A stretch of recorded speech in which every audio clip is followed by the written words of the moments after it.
We didn't get to spend as much time on concentration as we should have. It came at the end of a busy day of a lot of other calculations.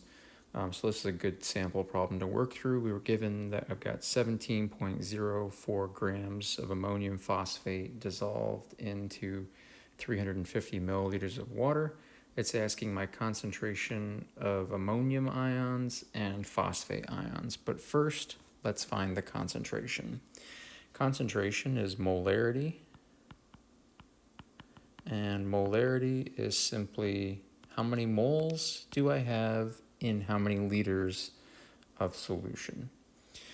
So to find the molarity, we need moles. So we're going to be working with the ammonium phosphate first, converting that into moles, and then we can use the volume to find the molarity of this solution.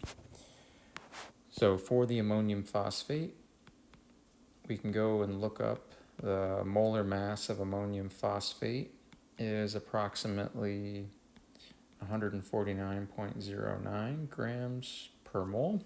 Right, so I need moles of ammonium phosphate. I've got 17.04 grams of ammonium phosphate. I need to convert that into moles. I know for every 1 mole of ammonium phosphate, I need 149.09 grams.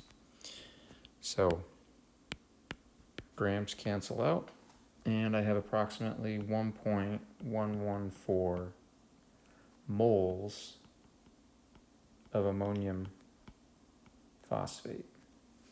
Now I need to find molarity, which is moles per liter.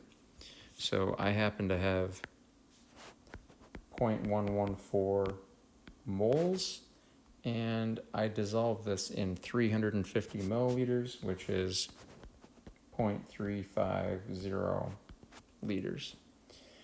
So divide by my volume, and I'm going to get a concentration of approximately 0.3266, capital M now, for molarity, moles per liter. And that is of my ammonium phosphate. Now we're asked not for the concentration of ammonium phosphate, but what is the concentration of ammonium? What is the concentration of phosphate? And to answer that, we need to look at how ammonium phosphate would ionize. Ammonium is a polyatomic ion, and phosphate is a polyatomic ion. So when this ionizes, it's going to ionize into 2 separate polyatomic ions. And when it ionizes, this subscript 3 tells us there are 3 separate ammoniums there. So we can imagine this subscript 3 is going to come out in front and apply to what's in the parentheses.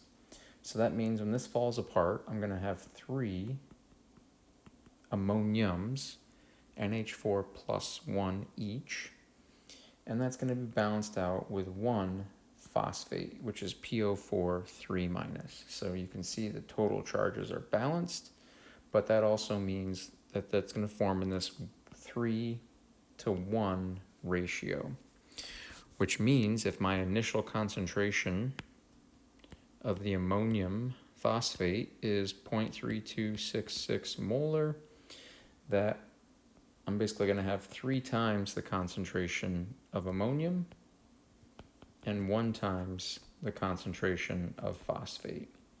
So multiply by 3, and I get a concentration of approximately 0.9797 molar ammonium, and the concentration of phosphate stays the same because that's a 1-to-1 ratio. For every 1 ammonium phosphate that goes into solution, we're going to get 1 phosphate. So that concentration does not change, 0.3266 molar phosphate.